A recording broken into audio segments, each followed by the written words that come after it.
Hello and welcome to Eddie. This is episode 60. 60 episodes of the Choose Strong podcast. Welcome, friends. If you're brand new to our podcast, we're super stoked that you decided to hit play on this episode. It's a good one. In fact, we will be answering a lot of the questions that come in to us, whether it's through our Facebook page, through SallyMcRae.com, or via the Choose Strong podcast Instagram profile. Sometimes people submit questions in there. And as always, our goal is to encourage, to be helpful, to give some helpful advice and insight. We have a little experience in this area of ultras, endurance, parenting, training, life in general. And so we like to take the time to listen to your questions and answer them. So that's what we're doing today. But before we dive into the meat of our podcast, I just want to acknowledge everyone that has started their run, and those that have just started racing. This is always an exciting time, the beginning. So you are in the first 10% of your run or your race right now, and we are so lucky to be right here alongside you, in your ears, and we just want you to know that we are rooting for you every single step. For everyone that has just walked into the gym and you've just picked up some iron today, I want you to know that Eddie just got back from doing that. Yeah. We went to the gym together today, and I was on the treadmill for 2 hours, and he was in front of me in the weight room section. This is so great. You know, the cardio machines just stare at everyone that's lifting weights the whole time. And I can understand now, Ed, why the gym was designed that way, because for many people that are listening, you understand that sometimes the cardio equipment, because you are staying in the same place the entire time, sometimes it can get boring. And I know sometimes we watch our little Wrexham Yes, we do. episodes to help pass the time. Sometimes we might have just really good podcasts or some music to help pass the time. Mm-hmm. But, Ed, I've been going to the gym since I was 15, 16 years old. And I'm 45 now. Mm-hmm. So we're talking about almost 30 years of some really exciting things that I have seen in the gym. I bet. In fact, to our listeners that have, good old TikTok, Instagram, I'm sure you have seen those gym reels, viral gym reels of wild things that people do in the gym. And every now and then I will send them to Eddie. In fact, Eddie, the other day when I was going to the gym, I sent you one. Mm-hmm. And this guy was on his belly, springing up into the air into the Superman position, Yeah. landing back down, then jumping up and grabbing onto a weight machine, hanging from it, back flipping off of it, landing on his stomach and doing it again. Well, I'm bringing this up because today, while I was on the treadmill for a very difficult workout, I noticed this guy walking by, and you know how everyone has like a gym towel? It's like a hand towel. If you're international, I don't know what your gyms are like, and if they have towel service or if people bring the towels, but typically people will bring like a hand towel. It's usually about 24 inches long, and some people will like throw it over their shoulder. Yeah. That works, right? Mm-hmm. It's a good spot to carry something. You use the towel to wipe off your face. Some people use a towel to wipe off the equipment. Some people use a towel to do both, which when you think about it is pretty disgusting. I'm going to wipe down this seat and then wipe down My face. my ocular cavities. That's a good idea. Well, today this guy walked by, and I don't know why I thought this was so funny. I literally started giggling. I'm mid-interval. This guy had his towel, but it was like bunched up into a ball, balancing on his shoulder. And Wow. he's walking by, and I'm like, I've never seen that before. Usually it's opened Strung up. Yeah. It's flat. It lies nicely from the front of your torso to the back of your torso, over your shoulder. But this guy had it bunched up in a ball, balanced on his shoulder, and he's just casually walking by. And I thought, to each his own, but that is really funny. He's like, I'm not even taking the time. The only explanation for it to be in a ball balanced on his shoulder has got to be he has not washed that thing in years, and he takes that one every day. The same towel. It's probably so nasty. It's just stiff. Oh, that's gross. Some So of our funny. listeners are like, easy there. I take the same towel. I mean, I don't know, Ed. When was the last time you washed your golf towel? Golf I've seen towel. that Wow, thing it's been a slung while. from your Yeah. golf bag for a couple years. That thing is sturdy. It is, yeah. I So don't think towels are supposed to be stiff and sturdy. really quick, on those guys that we've seen in those videos that are seemingly like just doing some odd, crazy, weird, out of the box. How fit are they? No, like some of them are half actually. the time they are so fit.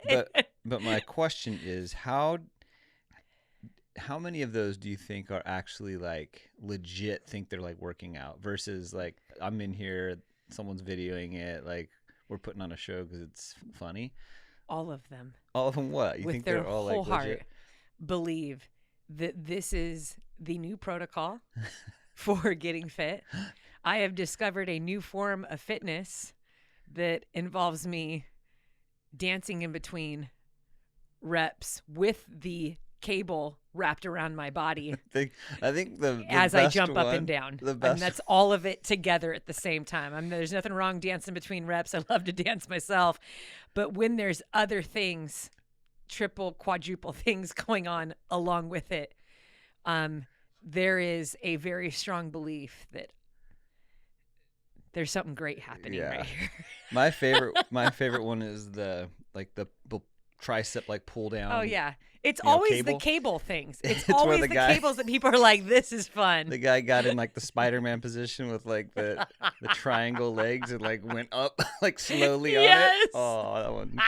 That's my favorite. So The funny. cables are great. Okay, I'm not done though. Oh, So a few minutes after bunched up towel man Yeah. went walking by me, I look over and about 50 feet in front of me is where the weight racks are. It's kind of like the CrossFit style station. They have like the platform. It's the free weights, and the plates are those rubber ones. You know, Yeah. the colorful weight Yeah. plates. And so this guy is, and these platforms, there's two of them right next to each other. So if you can picture this in your mind, it's a very big space. And usually 2, 3, up to 4 people can work out on it. This isn't the first time I've seen it, but I see this guy, and it's tall. Okay, so you can jump up and grab there's a very, very top bar yeah. that you could do pull-ups on. In this guy's case, we're swinging. Oh no. And this guy starts getting some momentum. That And was today? this was Oh, I today. missed that. You missed it. It was like right after you left. Because I was watching you the whole time, and then I needed something else to distract me. So you're all of 8 minutes that I was lifting weights. You're like, all right. So this guy starts swinging. And when I say sail, I use the word sail because when I think of sail, I think of like this gentle floating. Yeah. I think of like graceful sailing through the air, you know, not flying, throwing something through the air, like sailing. So suddenly I see this guy's body sail through the air off of this weight rack. He did he launched it like Launched off, and he lands, and then he picks up a weight plate, like immediately picks up a weight plate, balances on one foot, and starts throwing the weight plate really high up in the air. This thing's like 25, 35 pounds with his left hand, catches it with his right hand Ooh. while balancing. And he keeps doing this. I'm like, dude, this guy's like super fit, but I don't understand That's what impressive. your workout is. And every time he would like lose balance on his leg, he would like get down on himself, like very, like in a very animated way, like, man, oh gosh, And then he'd go and like he'd try again. But as the workout went on, I ended up being in the gym for, I don't know, about 3 hours. But I saw him sauntering all over, doing some very, very entertaining That's impressive. exercises. But yeah, in my almost 30 years of training in the gym, Ed, it has been. Haven't seen that one, huh? I love training in the gym. I love, and you know, I'm like a 24-hour fitness LA Fitness girl. In Southern California, those are just like the basic community gyms. Yeah. I'm not, you know, as into the resort style type gyms. I love these gyms because there's high school kids that come over. So like our kids are a part of the gym, and like you see the athletes at the kids at Huntington Beach High School, you know, they're training in there too. It's very like family oriented, and yeah, I love that type of environment. You're in there with all different types of people, and everyone's working on something else. But also with that, you're gonna get some very entertaining fitness goers as well. It makes fun. It like fun to watch. It's like when you go to the airport and you people watch, you know. So yeah, it was a good training session today. At some point you went into the sauna because you came out and it looked like you had actually gone in the pool. But I actually worked out. Eddie, tell us about your goals. Eddie's goals. Today we're actually recording on a Tuesday. Yesterday, Monday, was a catch-up day. I think you and I worked pretty much from early morning till 7 o'clock at night. But what we did, I know at one point you and I were like pretty tired. We had so much work. I had just come back. If I go away for a training camp, my 3-day training camp up at Western States 100, I went on another one. There's a backlog of work. Yep. So Monday was a 12-hour work day, and you went to go pick up Isaiah from school. And you texted me, "Do you want a coffee?" Which probably wasn't a great idea, but you and I were both dragging, and also that's our love language. You're like, "I know you're tired. I'm going to bring you home some hot goodness." And yeah, so you brought home a coffee, and then we were like, "All right, we need to go spend time as a family." So we took the kids out to dinner, and that was a good time. When you work hard all day and then you're just like, you know what, let's have some good concentrated dinner time. Also, we are actually doing a countdown to when Mackenzie moves out. So, you know, we're looking at like 95 days. So we're definitely taking a hold of. I am not counting down. I am in denial still. I do not know that date. I do not want to know that date. August 17th, my friend. I want it to sneak up on me so I cannot 17th. Yeah, I don't want to know that date. Well, we're trying to make the most of these next few months. And I'll be honest, Eddie, I think you've always been good about making the most of every year and every season with our kids. You are a wonderful father, and I'm sure that's why this is also so hard. But we sat down and went over what we're going to do this summer, knowing that Mackenzie is heading out. And so we decided, you know, during COVID, Mackenzie and Isaiah, because they're 2 years apart, but both of their trips, their Washington, D.C., New York trip that the kids take when they're in 8th grade, it was canceled. And Mackenzie was born in Washington, D.C., and she has never been to Washington, D.C. We left when she was like 3 or 4 months old, so she doesn't she doesn't remember it. But she's the only one in the McCrae family, at least for this generation, your generation, that was born out of the state. I don't know. I think your entire family was born in California, right? Yep. So, yeah, it was kind of fun. But we thought, you know what? Mackenzie can't go away to college and never had been to her home state or to been, you know, visited Washington, D.C. and New York City. We thought that would just be so much fun. So we are going to be doing that this summer.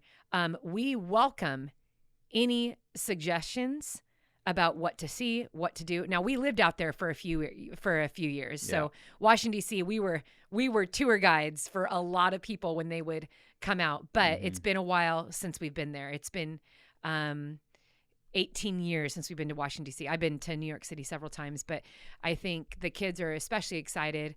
So we will stay there for like 3 or 4 days. New York City, we have not booked a hotel yet.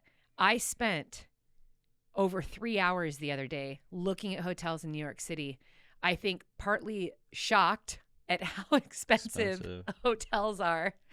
And just, because I've been there so many times, I'm trying to really dial down with the 3-4 days that we're going to be there, where the best place is that our family should be. Now, we are most excited about seeing Hamilton. So we are going to see Hamilton. We know that is a big crowd favorite. And our son, Isaiah, myself included, absolutely loves shows. He loves like the Broadway theater. He loves the arts. And so he has been wanting to see that for a while. So I'm really excited that we get to take the kids to go and see it, especially Isaiah, because he really, really appreciates it. So we're all already so excited about this trip, but we are also very open to any suggestions, ideas, where we should stay. We might set up a GoFundMe for our hotel in New York. No, I'm just kidding. But I know the kids are really excited about going to Central Park. That, seeing the show. They want to go shopping. We have teenagers. So, they'll definitely want, to do some pretty basic things. Eddie and I, we just want to eat and drink coffee the whole time because that's our favorite thing to do when we vacation. So, that's coming up. Yeah. It's coming up, Ed. Yep. Yeah. Looking forward to that. It'll be good. Yep. This episode is brought to you by Gooder. Gooder makes $25 active sunglasses that don't slip, don't bounce, and are 100% polarized. If you want to support the show and pick up a pair, Gooder is giving Choose Strong podcast listeners free shipping on your first order. You can go to gooder.com/Sally and use code SALLY to get free shipping. Gooder offers a 30-day money-back guarantee and 100% satisfaction. Find your pair at gooder.com/Sally and use code SALLY to get free shipping. One other trip that we wanted to highlight was our trip to Austin, Texas, BPN. We just released, this was Mother's Day. Happy Mother's Day. Happy belated Mother's Day to all our wonderful mothers in the Choose Strong community. We are super excited because Bear Performance Nutrition, my sponsor, actually signed Mackenzie an NIL contract a couple weeks ago.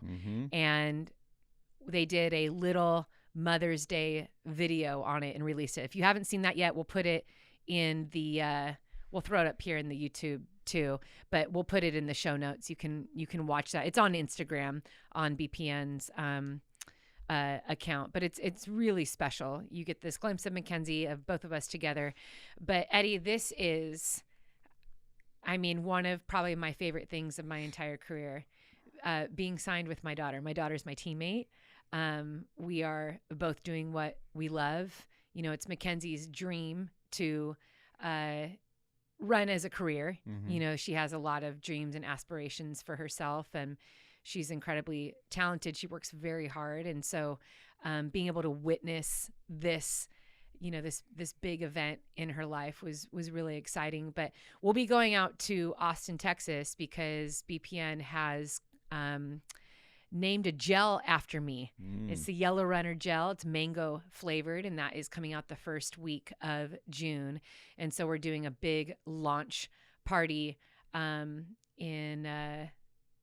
Austin, Texas, flying out the whole family. And I think that as a family, this is like one of the main places we have frequented together. Yeah, we have. You're right. So yeah, a lot of exciting things happening at this time of year, I think, for our listeners too.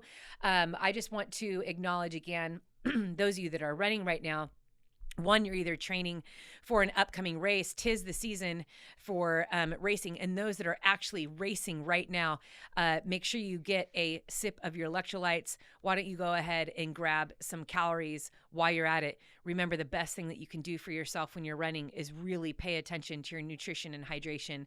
And speaking of hydration, as things are starting to heat up, make sure that you check in with how many electrolytes that you need. And even when you're not training, this is something that it took me a while to learn. How you hydrate throughout the week is going to affect how you feel in your training. So if you are feeling sluggish and tired throughout the week or leading into a training session, really evaluate your electrolyte intake, your fluid intake. What I have been doing is I usually start every morning.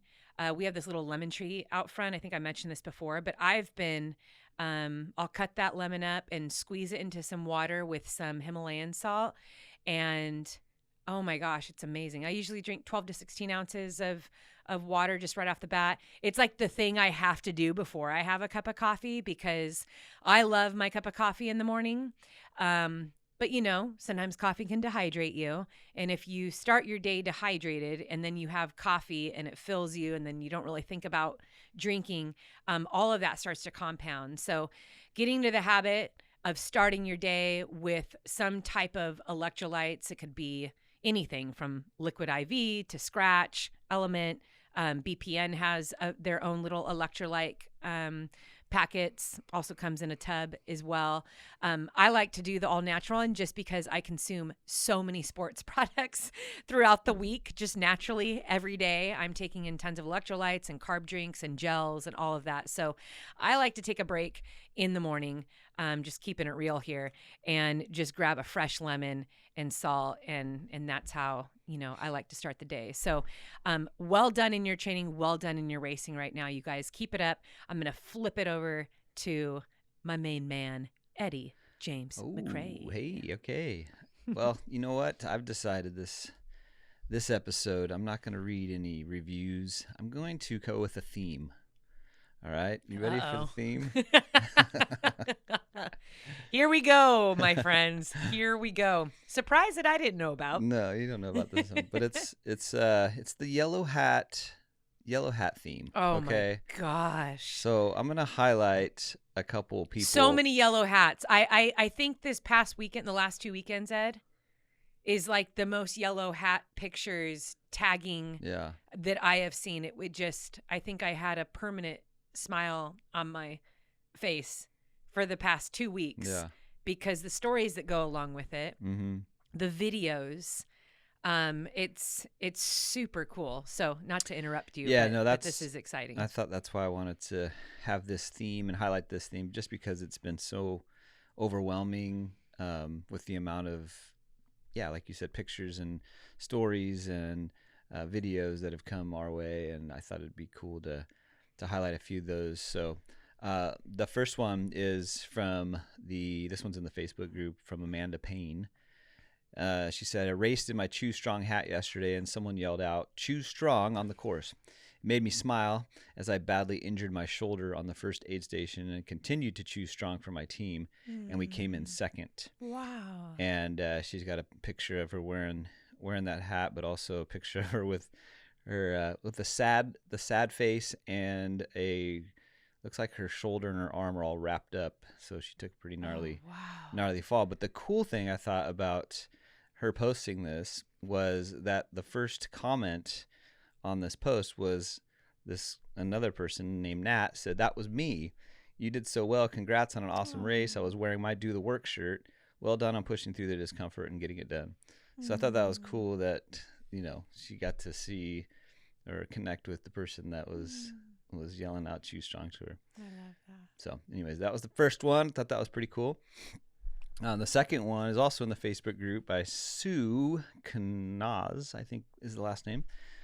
Sue said, I wore my yellow runner hat on the 25K in Philly, and about 10 people gave me Choose Strong shout-outs. And one of the aid station workers told me how much she loves Sally in the podcast. People on the East Coast love Sally.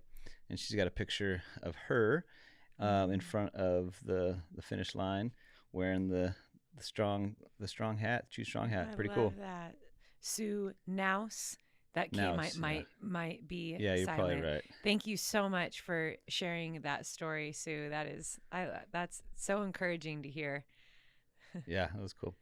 The next one's cool because our friend Jason ran the Orange County half marathon. Oh yeah, a couple weeks ago, yeah. 2 weeks ago, and our friend Gary's the RD for that. Yeah. And in 2019, I got to be the ambassador for the OC marathon and half marathon, and I think that's when you set was that your PR year?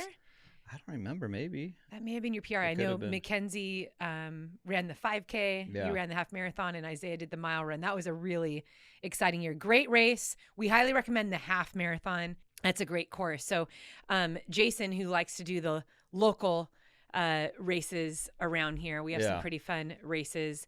He did that race. Yep. I think a lot of people were surprised that you didn't do it. You usually do the OC half marathon. I don't always do it, but I've done it a few times. Yeah, you've done it a handful of times. But we'll get back to Eddie's goals later. Yeah, we'll bring that up you're in later. off season still. That's right. So anyways, Jason, he sent me a message with basically he said that as he was walking through kind of that finisher's chute, he had his yellow strong hat or Choose Strong hat on, and someone yelled to him, "Hey, nice hat, Choose Strong." And he looked over, and it was this girl that was kind of laying on the ground. So he went over there, and she had a hat on too, and so they started chatting. Wait, she was laying on the ground? Like she So she did the marathon. So she was okay. Well, that makes laying there, and that makes perfect sense. She was relaxing. Yeah. Probably had her legs up, wrapped up in that blanket. Yeah. So that's awesome.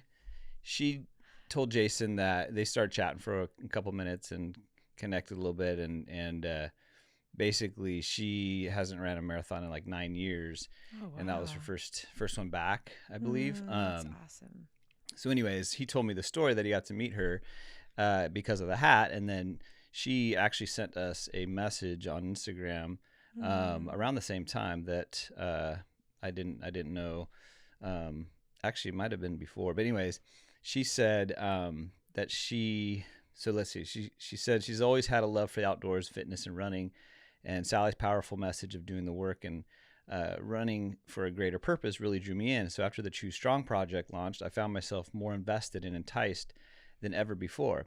Fast forward to a year later, I found myself diagnosed with ovarian cancer at 27 years old. No way. And with my faith in God, my family, friends, and community, along with the Choose Strong podcast motivation and Real Take, I was able to choose strong in my fight against cancer. And then she said, "I'm proud to say a year after my diagnosis and my tumor removal, I got to run, and I PR'd in my second ever full marathon in Orange County on May 5th, sporting my very own yellow hat.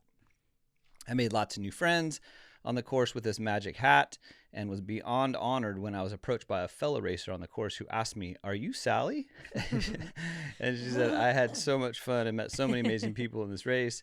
Towards mile 20, my body started to break down. I remembered the Choose Strong mentality along with all my fellow friends I was racing for to raise awareness and funds for their fight against cancer.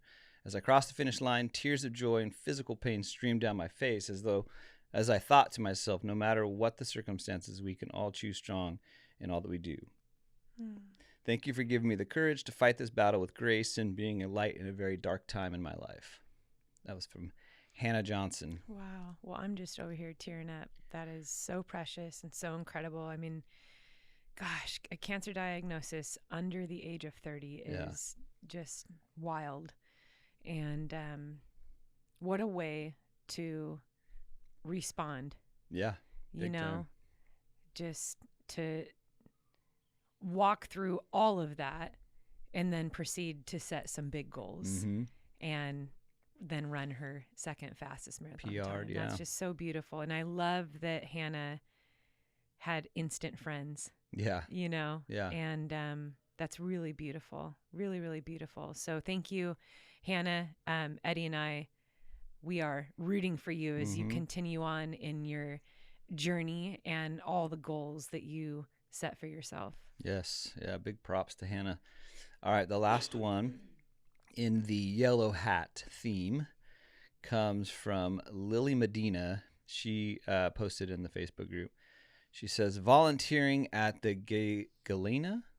I don't know how to say that, but Galena Sky Trail Race. Oh. Not to brag, but these Yellow Runner hats are bringing people together. Oh. Shout out to these 3 for killing the trails. And then she lists Candy, Kyle, Frelia for keep choosing strong. And then it was like 3 pictures of these people that she mentions with all of them wearing the yellow hat. So pretty cool to see all these people connecting, on the basis of wearing the Choose Strong hat, which is kind of cool. That's amazing. Yeah. So that's amazing. And for those of you who have inquired, yes, the yellow hat and the black hat will go on sale again.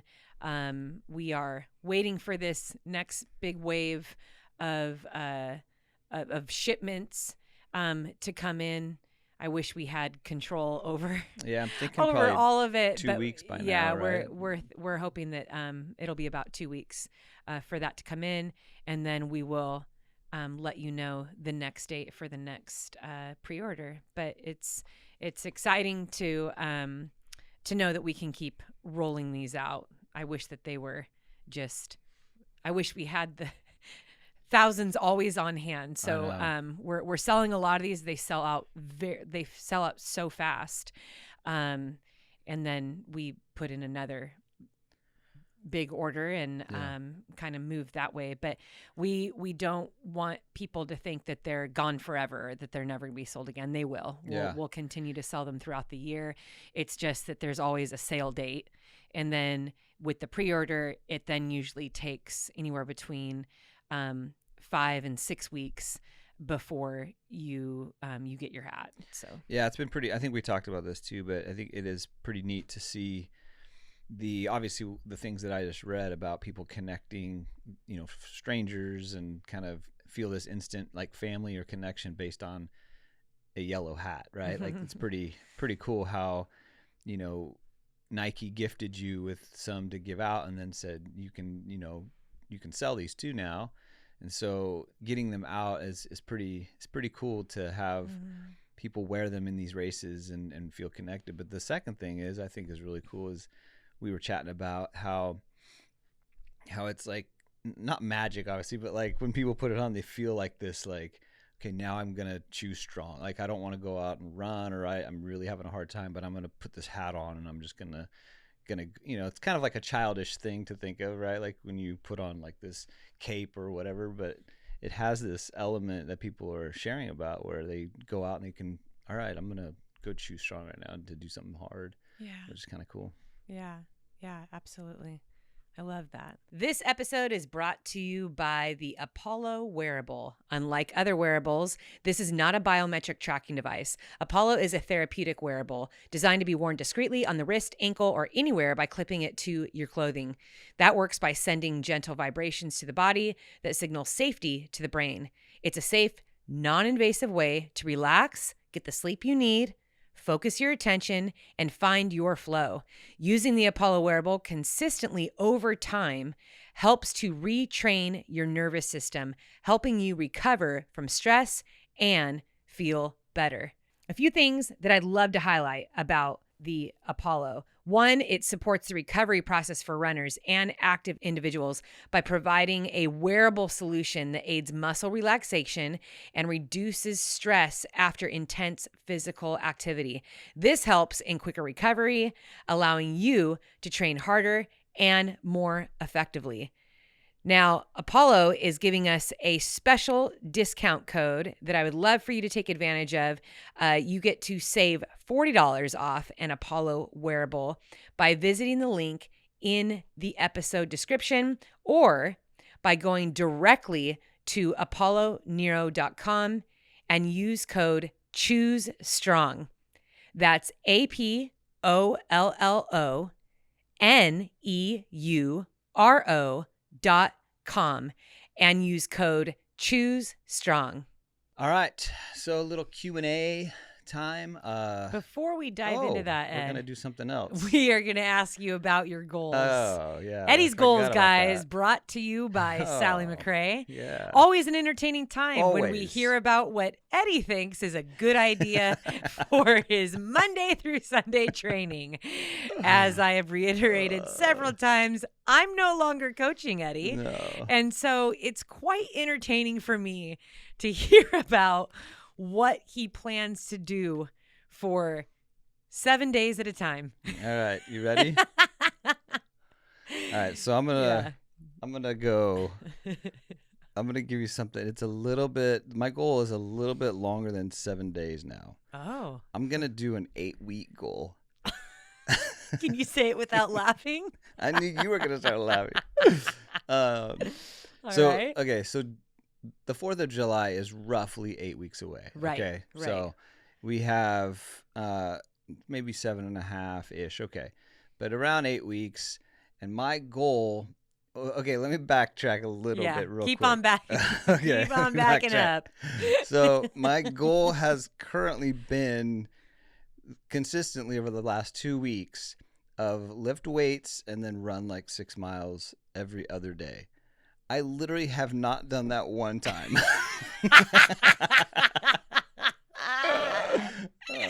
So I decided, you know what? I'm going to change it up and I'm going to have a different goal. So my goal now till 4th of July gives me like, hey, I'm going to light a firework off when I make this goal is that I am going to lift weights.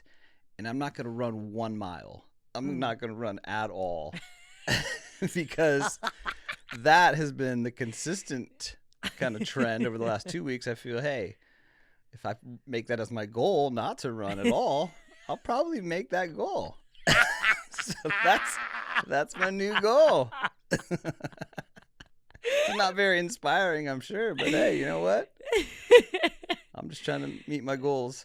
Right. So this is about what you're not going to do. Is there anything you plan to do? I told you I plan to lift weights. Okay. So this is you have an 8-week cycle of strength training. Yeah. And I'm not going to say this out loud, but I'm going to say it out loud now. In that 8 weeks. Right. I'm going to plan to not run, but I'm going to plan to, get on the stairs, maybe hike a little bit here and there. So I'm not going to go full on like zero cardio. Right. Like I'm definitely going to take care of my heart. Because you like to ride the beach cruiser. You do your 3-mile morning walks most days of the week. Sometimes. Yeah. You love the stair mill. But yeah, so I'm going to change it up a little bit and that's the goal. Well, here's the thing. That is the goal. Here's the thing, listeners.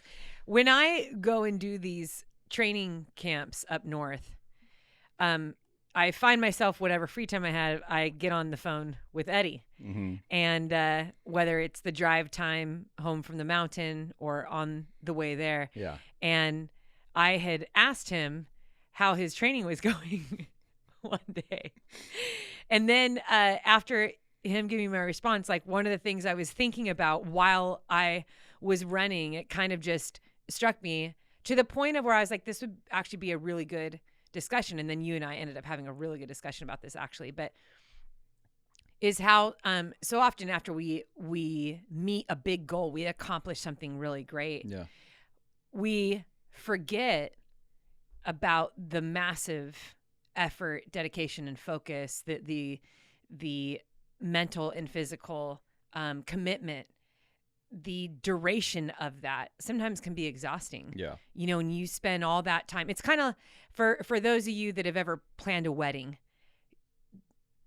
I think a lot of people can understand when I say there's a point in the weeks leading up to the wedding day where all you're looking forward to is the honeymoon. Yeah, just like, to be done. You actually are just like, let's get this I just want to go on the honeymoon now. Like, I'm so over talking about dishes and colors of napkins and dealing with the bridal party and families, and it's just, this is exhausting. But you are also working so hard to make that the best day ever. Yeah. And I think when we put together a training plan and we discipline ourselves and we dedicate day after day after day after day, you get some micro resting in there. You get a recovery day. You might get a rest day, something like that.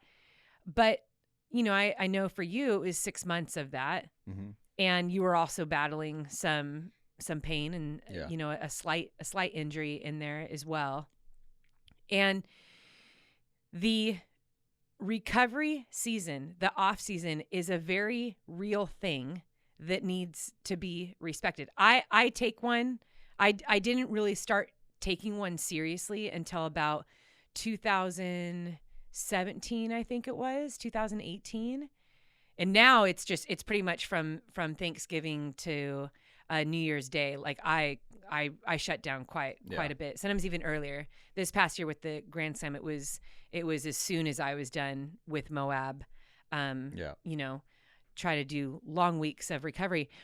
But the discussion that you and I had was, first it was us bantering back and forth, because I was like, Ed, every week you're making this goal, like you're kind of like setting yourself up to do something that I feel like as your wife, just because I know you so well, that you actually don't want to do. Yeah. Like from the time I've known you, you've always enjoyed lifting. Mm-hmm. You love to lift, and you really love to walk, and you love to ride your bike. Mm-hmm. And you've always, I think you've always stayed fit. Mm-hmm. Like you've always stayed active and had good energy, like just because of that. Then you went into like hardcore training for this marathon. And I do know that took a lot of energy out of you. And so our discussion was, there's nothing wrong with taking an off season that feels right to not only your energy system, but to like your mental, like you want to be able to come back to running, if that is something you want to do, with excitement for the next goal. And I think sometimes we can get caught up in, wow, this person does a race every single month. They do a race like every 6 weeks, or wow, they're on to the next already. Yeah. And that's okay. Like that could just be the way that person is wired. They just love to do races. It doesn't even matter if, they don't really care about their time or like what place they come in, or even if they do, like they just have a body that can keep pushing through that stuff, or they're figuring it out for themselves. Maybe in a couple of years they won't be able to sustain that. But I think that's what's cool about being on your own personal health and fitness journey, or if you're, you want to be competitive, you don't know how your body is going to respond to that stuff, what you actually enjoy, unless you try it. And so instead of feeling like, well, everyone does this after they do a big race, or this seems to be the one way that we recover, or feeling pressure that I have to go hard or go home because I have to keep up that status of, dude, I just did a marathon, so now I have to do something really great. I think it should always be looked at from the perspective of seasons. Mm-hmm. Like, what are you doing this season? And there is a time and a purpose for every season. And there's a reason why, when we just look in the world around us, why there's 4 seasons in the year. And for people, our listeners who actually live in the part of the world where you get true seasons, you understand this, especially when you're in snow. Like, your training looks different when there's 6 feet of snow outside and it's negative 20 outside. That's really different from when the flowers are blooming, the sun is shining, and you can wear, a tank top and shorts and feel great when you're out for your run. So our discussion, I don't know if you fully remember it, we were kind of laughing about it, but I did want to encourage you. And I said, I really think you should just lift weights. Mm-hmm. Like, I don't think you should be running, because the way you're naturally leaning is that anytime you kind of like put running in there, you just don't want to do it. And what happens in those situations when we kind of like force ourselves into something we actually don't want to do is then sometimes we won't make a goal at all. Mm-hmm. So when you mix something up, like, okay, I'm gonna run 7 days a week, and then 5 days a week I'm gonna lift for 2 hours, and then I'm doing yoga twice, I'm going to yoga class at 5 a.m. 3 of the days. Like, sometimes it's like New Year's resolutions. Mm-hmm. No sugar, no alcohol, no bread, no. It's like we like go to this extreme. We eliminate everything, and that just isn't sustainable. And there's not really a reason to do that. Yeah. you can have grace on yourself, celebrate the fact that you crossed the finish line of this marathon, and then let yourself recover and build back up and get enthusiastic again about like, okay, like what do I want to do next season? Because this season I'm going to recover. I'm going to build back up some muscle. I'm really enjoying weight training right now. You love going in the sauna. Like, talk to yourself in that way. That's like that it's encouraging. And if you're setting yourself to do things that you actually love, you're more likely to stick to that goal. Yeah. And I think that was kind of what we were talking about. I said, if you woke up every day and you knew that like, yeah, I'll go lift for 30 minutes, go sit in the sauna, I'll go stretch, like that is actually enticing for someone like you. Mm-hmm. Yeah, definitely. I think as you're talking, I just came up with another goal. I think I'm gonna end that 8 weeks and jump in that 4th of July 5K. Just go for it. I love that, which is so fun. Huntington Beach puts on the biggest 4th of July parade west of the Mississippi, and they have a 5K here. Yeah. They actually have 2 5K races. So they have like the locals one, and then they have the open one. Yeah. I mean, in reality, you can sign up for any one. I think one is like at 7 a.m. and the other one might be at 8:30 or something like that. I don't know the exact times, but that is a fun way to kick off the 4th of July holiday. Yeah. And what a great goal, Ed. To not run for 8 weeks, for 8 weeks and then just go expect to get a PR in that 3 mile, ripping a hamstring. Hey, we'll see. We'll see. I might. Yeah. Who knows? We'll see. All right. Let's move on. I love it. Thanks for sharing your goals, Eddie. You're real. You're candid. It's relatable. That's good stuff. So we will all be watching for those gains. Okay. We will all be, inquiring about how you are putting together what to lift each day. No, you won't. All right, let's move on. I will. Today's podcast is brought to you by Lumen. Friends, have you heard of Lumen yet? When this was presented to me, I got especially excited because it's the world's first handheld metabolic coach. So it's a device that measures your metabolism through your breath. And they have an app, and it lets you know if you're burning fat or carbs and gives you tailored guidance to improve your nutrition, workouts, sleep, and even stress management. So all you have to do is breathe into your Lumen first thing in the morning, and you'll know what's going on with your metabolism, whether you're burning mostly fats or carbs. Then Lumen gives you a personalized nutrition plan for that day based on your measurements. You can also breathe into it before and after workouts and meals, so you know exactly what's going on in your body in real time. And Lumen will give you tips to keep you on top of your health game. Now, a couple things really stood out to me with this device. One, because your metabolism is at the center of everything your body does, right? Optimal metabolic health translates to a bunch of benefits. So including easier weight management, improved energy levels, better fitness results, better sleep. So while I'm training for a race, all of these things matter to me. So anytime I can get some real-time results and feedback in my day-to-day training, that really excites me. I know it's going to be very helpful to me. But as far as women's health goes, I thought it was really cool that this device can track your cycle as well as the onset of menopause and adjust your recommendations to keep your metabolism healthy through hormonal shifts. So this thing's really cool, you guys. If you want to check this out, which I highly recommend, Lumen is giving us $100 off. So you get the device, and then there is a monthly fee where you can keep up with all of your results and tracking. And like I said before, tests like this are typically done at a doctor's office. You go in and you pay a specific fee to get these types of results. I mean, this is something nice that you can have right at home. So if you want to take the next step in improving your health, go to lumen.me and use Sally to get $100 off your Lumen. That is LUMEN.me, and use Sally at checkout for $100 off. Thank you, Lumen, for sponsoring this episode. Q&A. First question I got for you, Sal. What shoes do you wear during strength sessions? I like to do, I mean, I get Nike stuff, whatever I need. So obviously I'm going to be biased to that because it's free. So, but these are actually great weightlifting shoes. So they're the Metcon, Nike Metcon. It's a great platform. It's comfortable. I like them too, because if I'm going to do the stair mill as well, I don't feel like I have to change my shoes. So I can lift in them. I can do the stair mill in them.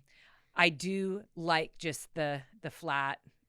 Sometimes, like today, for example, I had a 2-hour workout on the treadmill, and then I went to go lift for about 20 minutes. So I was wearing the Invincible Nike running shoes, which is not a good weightlifting shoe. I do not recommend it.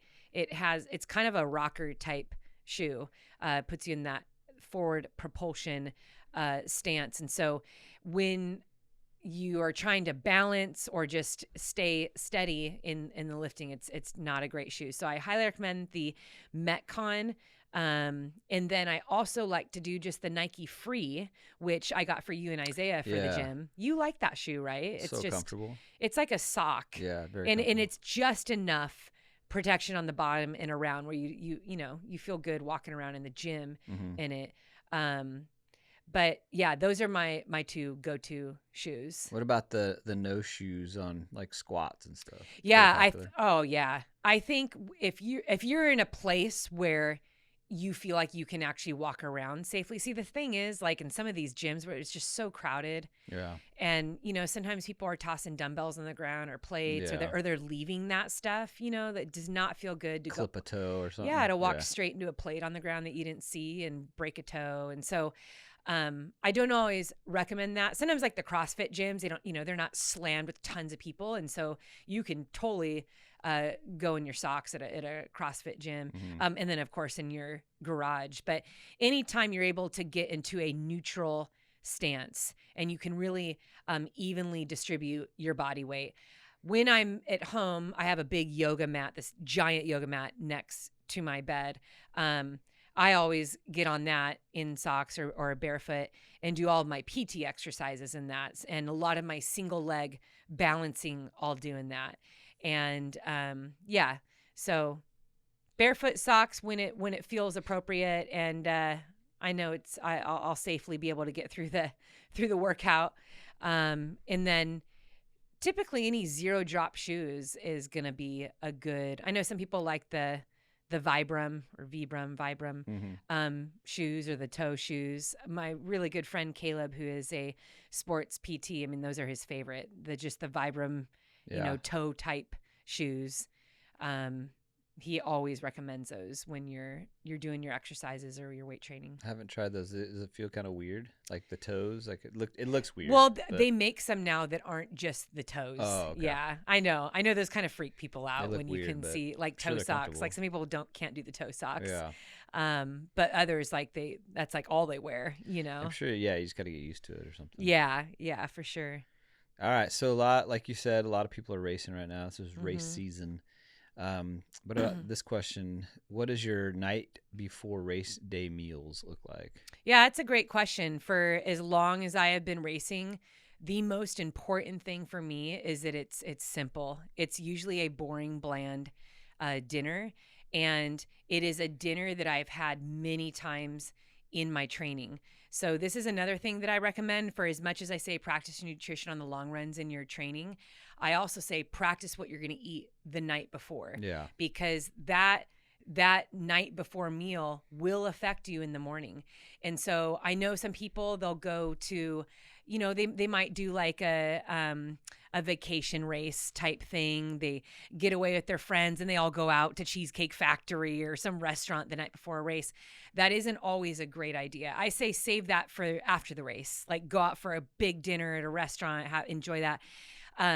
What is important is that you either are able to prepare your own food and know exactly what is going in it, or you can get somewhere like I'm a Whole Foods person for that reason. I feel like I can go to Whole Foods. They do have the big food bar. You can kind of piece together a meal. You can have something made right there in front of you, whether it's a sandwich or, but you also can just get rice. Yeah. And when I travel to races, which is often, most of my races are either overseas or somewhere else here in the United States, my dinners are very bland and basic. And one of my main go-tos is a peanut butter banana sandwich. And sometimes I'll have a couple of those because it's just a few ingredients. I know I'm not going to get food poisoning from that. Mm-hmm. I can't tell you how many races I've been to. I mean, I've done UTMB 5 times. 3 of the years that I did it, I had friends in the elite field get food poisoning the night before or 2 nights before a race. And I'm like, are you kidding me? Shouldn't like, have had that corn dog, buddy. Should not have gone to that corn dog Not restaurant. sure there's any corn dogs in France. But questionable, bud. Corn dog Not a the good night idea. before a race. Who does that? But even then, like, that's typically what I'm eating. The other thing that I'll do is I'll get like the microwave rice, like in the pouches, you know. So if I'm staying in a hotel, these are like these are the go-tos for like traveling. So I'll get the pouch of just basic white rice. I'll buy avocados. I buy peanut butter, bread, bananas, and I make a dinner out of that. Nice. So I'll heat up the rice and I'll put a ton of salt on it. I'll slice up the avocado, put that on top, and then I'll make like peanut butter banana sandwiches. And is that a meal that I would ever make for the family? No. Never. But when you look at what is in all of that, there's a lot of great calories, a lot of great carbs, but also all those things are not going to disrupt my stomach. It's not greasy, it's not creamy, it wasn't prepared by anyone else. And so I have a really good chance of feeling good on race morning when eating something like that. Does it matter like the night before if you're got a half marathon in the morning, a 50K or 100 mile? Does it matter? Like, are you changing that, or are you keeping it the same? Usually the calories will increase, especially for hundreds. I eat so much. I mean, I feel I'm probably a couple pounds heavier. So you're trying to load up that night. Yes. Too, and this is for me personally. I've learned this about myself over the years. I always, I mean, it's almost impossible not to. I think because I do the longer distance, 100 miles, 200 miles, I always lose weight. I mean, you crew me, you see that as I like move on in the race. You're like, you leave at mile 70, you come back at 120. I'm like, whoa.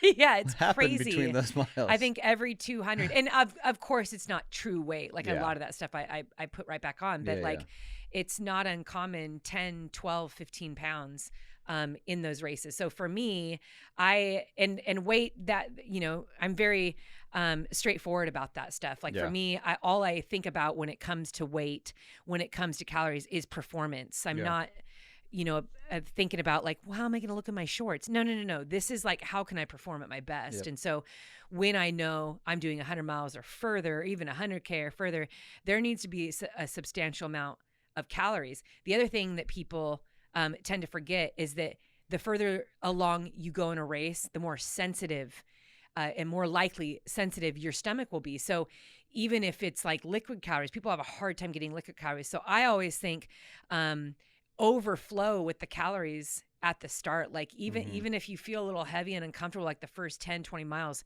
you're going to use all of that. Like most everyone finishes these races dehydrated and greatly depleted in calories, whether you're first or last place. It's almost impossible to stay on top of that. Even if you have like an ironclad belly, it's very difficult to stay on top of your calories. You're burning so many calories. And so I think it's important to always be practicing with what works for you in the days leading up to a really hard long run training session or on a race. Now, when I'm at home, or let's say that we have access to like an Airbnb or a house, whether it's at home or like in another state. So Tahoe 200 is a great example of this. We went to Whole Foods, we bought salmon. That's like my favorite thing the night before a race. So if I could choose, it's salmon, sweet potatoes, and rice. That's my favorite meal to have the night before race. Loaded with carbs, some good fat, a little bit of protein. Good meal in general. It's a great meal in general. We eat that a lot in our house. So, yeah. So just kind of circling back on that, choose stuff that's bland, stay away from greasy, stay away from dairy. Even if you don't have a lactose intolerance, like sometimes it just adds a little bit of inflammation that you don't need in your body. Just a little disclaimer here. I am not a sports nutritionist, so you can shake your head at me. That's all right. These are personal things that have worked for me. But typically when it's simple, straightforward foods. So I don't use a lot of ingredients. A lot of single ingredient foods tend to bode well with my belly. So keep it simple. If you are with a group and you all want to go out to eat, that doesn't mean you can't join the group, but I would say simplify it. I mean, I've been at restaurants before. I'm like, hey, can I have a side of rice? Can I have a side of, grilled salmon with, no butter, no oil, please? Like I'll turn into that picky person, which isn't fun, but that's it. Like I'll just do the side of rice and like side of, boiled, broiled, grilled salmon, just because I want to make sure that there's nothing fancy or surprising in my meal. And I know those two things I'm going to do okay. The other one that is surprisingly like, okay, I've done this a handful of times, is just pizza. Now that has dairy and grease right away. So you're probably wondering like, what in the world? Like you just said, don't have any of that stuff. But for people that have strong bellies, I've heard people doing pizza, cheeseburgers, they'll do like bacon burgers, yeah. And if you want to practice with that in your training, like see how that feels, again, you're getting a bunch of protein, you're getting a bunch of carbs. That's a ton of calories in there. So yeah, you can try for that, but not everyone can do that. Yeah. So if you're kind of searching around, I say keep it simple, and you be the one to prepare it. Okay. So that is the night before. So waking up. So a lot of these races range from starting at 5 a.m. to noon. And what do you do? Like if you got a noon race, what do you eat in that morning? Or even like the 5 a.m. What are you going to eat since you tried to load up the night before? Yeah. What do you do? Yeah, that's good. Same trend. So keeping things simple. So there's 3 different meals that I usually pick from. They all do well. So then that's just the variety. What do I feel like? It's either oatmeal, and usually I'll put a little bit of brown sugar in there. I might add, a little bit of raisins, maybe a few crushed nuts or something like that. Kind of make it hearty. Some sliced almonds. You can also grab that like at a Starbucks. Yeah. They have just the oatmeal. So again, if you're running out the door and you need something quick and you're like, dude, I need a coffee and something to eat, like sometimes knowing the places that have some basic stuff. So I'll do some steel cut oats at home. I can also find cups of oatmeal in a grocery store and microwave that in my hotel. Again, keeping it really straightforward. The second thing that I like to do is I get a cup or a mug and I will mash in 1 to 1.5 bananas, just smash it in there. And then Justin's peanut butter comes in these single serve packets. You can get them at the grocery store, or you can buy a little canister of peanut butter. And I will do a couple scoops of peanut butter. I mix that up and it's basically like a protein carb mash. It's very satisfying, high in calories and fat. I'm absolutely going to use that in the race. The third thing I do is a very quick on the go. I've done this many times, especially racing internationally, so this can pack in my suitcase. It's a pro meal bar, and you can get these on Amazon. You can get them on REI, but these have, I believe, almost 600 calories in this little square. They're great for hiking if you have a long day in the mountain. It's this little, oatmeal base. It's got like some oats in it, all different flavors. I usually do the chocolate peanut butter one. It's like a chocolate peanut butter coconut or something like that, but it's so dense. It's heavy. I think it's 600, maybe it's 400 calories. Actually, I think it's 400 calories, not 600. It's 400 calories. But what I'll do at that, so I'll bring a few of those with me. And if it's a very early morning race, so let's say it's a start time of 5 a.m., Western States 100 starts at 5 a.m. Historically, what I would always do there is I would set my alarm for 3 a.m. and have that on my nightstand. And I would roll over, as crazy as it sounds, I'd roll over and I'd eat half of it and then try to sleep for like another 30 30 minutes, just starting off those calories. And I get up, eat the other half, sip on electrolytes as I'm getting myself ready. And then maybe I'll eat like half a banana, or a whole banana in there. And then when I get to the start line, 15 minutes before the start, I'll have a gel. So the goal for a 100-mile race is I try to get between 700 and 900 calories in before the race even starts. And, I feel not great, like just as far as my stomach goes, like body feels great, but it's just like, wow, I'm kind of full. Yeah. But it also keeps me, really focused on being wise those first 10 miles too. Like I don't need to be going at like this speedy clip right off the gate. And so, yeah, I think that the calories are so crucial that, what you eat at night is going to help you the next morning, but what you eat in those moments leading up to the race is important. If you're doing like a local marathon and, the morning is going to be tight, especially if you have a family, there's all these other things that you need to do before you even get to the start line. Or you trying to be really quiet in the kitchen. You don't want to wake anyone up. You can never go wrong with a banana and peanut butter. Yeah. Those are very basic, straightforward. They're going to fill you up, give you some good calories. Nice. All right. The next one, what about some tips on training when you're sick or you're kind of injured? Yeah, this is a good question. I think here's the thing, 80% of runners are injured every year. That might be alarming to you as you are running along here. But an injury, it can be anything. It's basically the injury is what keeps you from being able to train. What keeps you from getting to that start line. You are sidelined, and it could be for a week.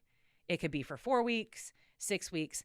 But that is how common it is. That's part of the journey. If you are active, I mean, I'd love just to see as a whole, for people that play tennis or basketball or soccer, it's like, yeah, at some point there's going to be injury. We're imperfect people. Our bodies are breaking down every day. If you're in a contact sport, that's just part of it.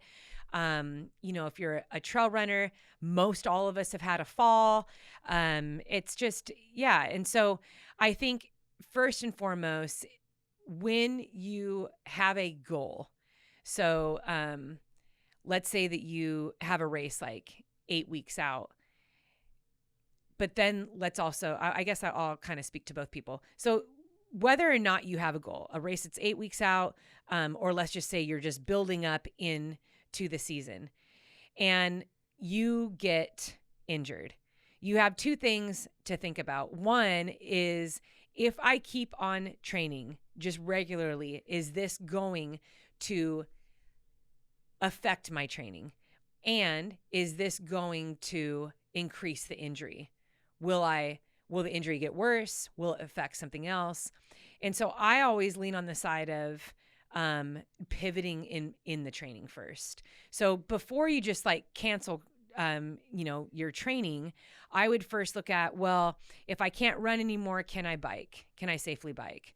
If I can't safely bike, would I be able to like hold on to the railings on an elliptical or a stair mill? Sometimes a stair mill is great for people that have injuries because you can kind of like regulate the amount of body weight you're putting on. There's no pounding.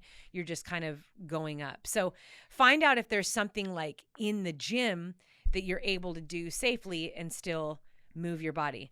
If you do any of those things though, and there is pain, then you need to take a break. So I think there's always questions that come with that. So whether your race is 8 weeks away or you're just building up in training, trying to stay fit, you have to kind of go through a series of questions that you ask yourself. So can I continue on in my training pain-free?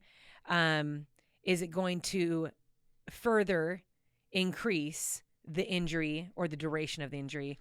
And then 2, is there another type of training that I can do that allows me to stay fit but doesn't continue to hurt? And then 3, if the training is frustrating, you are in pain, you're not recovering, you do need to stop completely. And this is like such a fine line because I think sometimes people can find themselves in an injury cycle. let's say with a stress fracture, like, okay, well, I can't run, then I'm just going to cycle 100 miles a week. That isn't always the best option.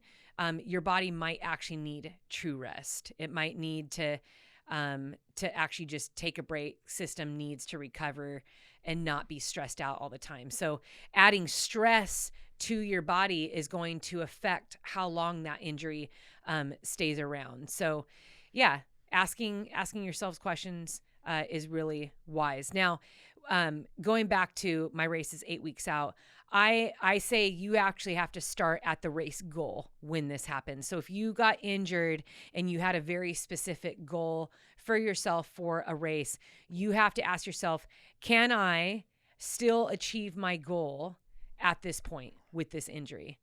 And if you have to change your goal, are you still going to be happy about that in going to the start line? If you are, then just proceed and do the cross training or take the 1 or 2 weeks off that you need, and then just get back out there the best that you can.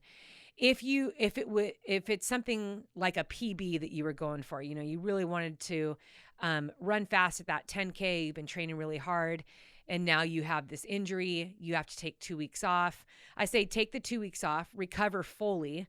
Maybe you can strength train upper body or do some stretching, but really consider, if your goal is important, that time goal, is there another race that you can do maybe 4 weeks after that or 6 weeks after that? So obviously this comes down to the individual, but I bring up asking yourselves questions because that's how you get to the honest answer.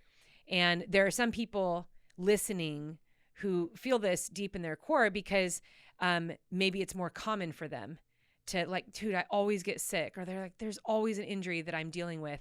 And I actually had a conversation with a coach about this a few weeks ago.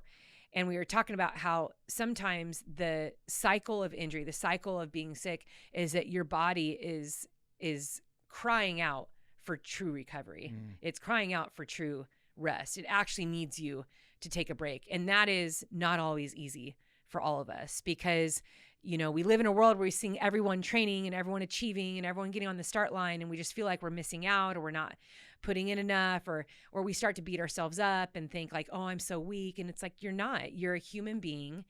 And as I said earlier, 80% of runners are injured every single year. Our body's always breaking down. And so you need to see your journey as there will be injuries, there will be illnesses, there will be a recovery time. So be good to your body. Proceed with grace. Take care of it. If you need true rest and that injury is significant, it's okay to not run. It's okay to not go to the gym. It's okay to not do anything. And just let your body heal. I know for me, on a very personal level, some of those seasons where I have had to do nothing, I have discovered other things that have brought out a lot of joy and enthusiasm. I mean, I'm able to spend more time with friends or more time in hobbies that I really love.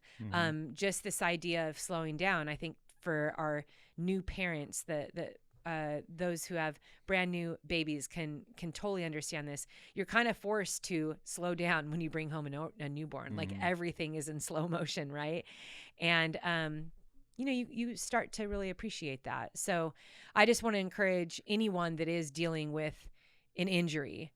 You're going to be okay. You're not going to stay there forever. But the best thing you can do is ask yourself some honest questions, take care of yourself, and know that you will eventually get back out there and likely stronger than before. Yeah. Well, Sal, we are on a time crunch today, and we got to wrap this baby up. What? Yes. We've only had a few questions. I know. We're gonna have to make this a part 2 or something because we need to end this. Okay. So it's not gonna be our normal 2.5 hour episode. All right. People are gonna be wondering, like, wait a minute, it's only an hour and some change. Well, I want to just give a shout. There is one question here that I was I was really excited to answer. It will be a part 2 of it. Yes. Okay. And I think it's kind of like our exit too. But someone wrote in about having 4 kids, working full time, really has a big goal of training for a marathon. and then asks, am I being too ambitious? And I love these questions. I could have a full podcast about this. So I always redirect people to my YouTube channel for some of these questions, because I have an episode. It's one of our most popular episodes on my channel. It's called 30-Mile Training Run and Answering Your Questions. That's right. In the whole episode, I talk about my journey as a mom with little kids and trying to figure out how to train and to go after those big goals. So my big mama heart is with you. And I just want to share with you that when you are in that very busy season and you are caring for other people and you're trying to bring home a paycheck, and then there's that other side of you that has these interests and goals and passions and things that you want to do too. I say life is messy. Whether you're a parent, you're in school, or in a career, it's never going to be smooth and perfect. And a lot of the things that we do, sometimes it just doesn't feel like it makes sense, and it can be overwhelming. But I think to those that are in the thick of it, we have a phrase that we say. I hear a lot of people say it now too, and I love that so much. People say it back to me in messages that something is better than nothing and done is better than perfect. So own your own story and your journey. There is no time frame for when you need to do that marathon. You could give yourself the goal of, like, I'm going to spend the next 2 years building up my body in order to one day run a marathon. And sometimes that's the more gracious way to do it. And then giving yourself these timeframes of, maybe I can't do a 2-hour training run on the weekend, but what can I do? And just focus on getting yourself in shape and really explore maybe some training plans that would work with your life. So that's the most exciting thing about it, is you get to find a plan that works for you and for your family and the goals that you have. But there's no such thing as being too ambitious. There's no such thing as too big a goal or something being out of reach. You can absolutely do it with the discipline and then the training, and it doesn't have to be perfect, as long as it's something that you want to do and you're staying true to yourself and all of that. So go watch that episode. I hope that you find some encouragement in it. And to all of you that are running right now, I just want to encourage you. I want to tell you that I am so proud of you that you showed up today. I'm proud of you that you're putting in the effort. I want to remind you to remember who you are, to keep believing in yourself, to know that all that you have to focus on is just putting one foot in front of the other when it gets really tough, that yes, you can do this, and be obsessed with that finish line. Be obsessed with getting to the end of that run. And, it's going to be uncomfortable, but you're going to be okay. And Eddie, is there any other word of encouragement you want to give to our listeners as we close up this podcast number 60? No, I do not have anything that would That's kind add of like a to... downward I'm sorry. spiral. You always ask me that. I'm like, I thought know. you were kind of I'm waiting for the up, episode when Eddie's like, yes, I've actually prepared a speech. One of these days I will. You watch. I have an exit speech, my friends. You watch. A big exit speech. Be careful what you wish for over there. Thank you so much for joining the show today. We want you to know that we love you. We care about you. We see you. We talk and think about you often here in the McRae home. Yep. And we love hearing about the dreams that you are going after and the journey that you are on. And we want to encourage you to keep choosing strong in all you do.